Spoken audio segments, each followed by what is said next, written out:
Hi everybody, my name is Ursula Philpot. I'm a registered dietitian and I'm presenting a series of videos around how you can change diet and food habits to help you manage persistent pain better.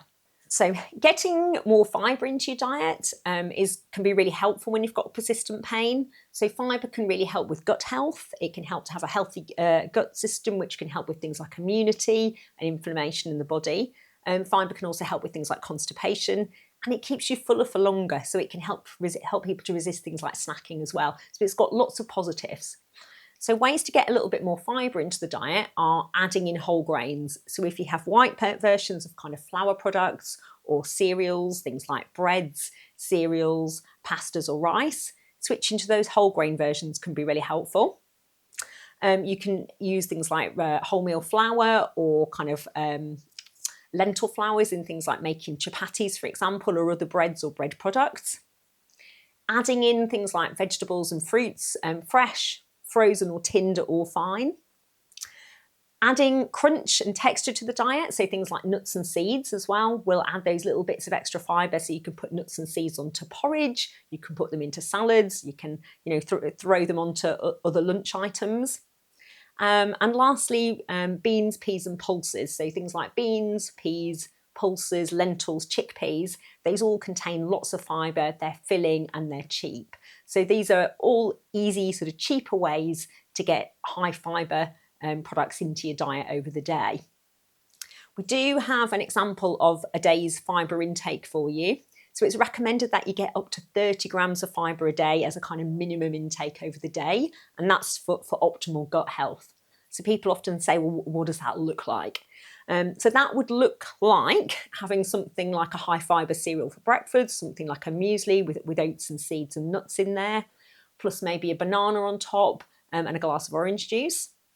It would maybe have something like a jacket potato with beans or dal for lunch and maybe a piece of fruit for afterwards. For dinner, it might be having something like a vegetable-based curry with spinach or okra, chickpeas, and having that with something like wholemeal rice. And then for snacks, again, things like avocados on wholemeal bread or even a few squares of dark chocolate can be added in there to increase that fibre intake.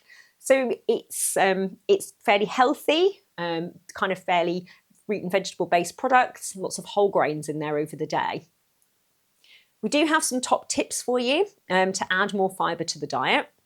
So we've got 14 tips altogether, and they range from things like starting off the day with a high fibre cereal, or adding seeds and nuts to the cereal, adding some wholemeal bread to a sandwich, trying some homemade soup. So you can use soup as a meal on its own, or it can be part of a kind of soup and sandwich at lunchtime.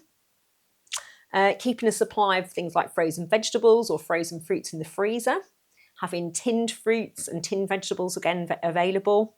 And blending vegetables into things like bolognese sauces or tomato-based sauces. So having things like ready chopped onions, grated carrots, or things like courgettes, and adding those into sauces and then blending those. So thank you for listening to the video today.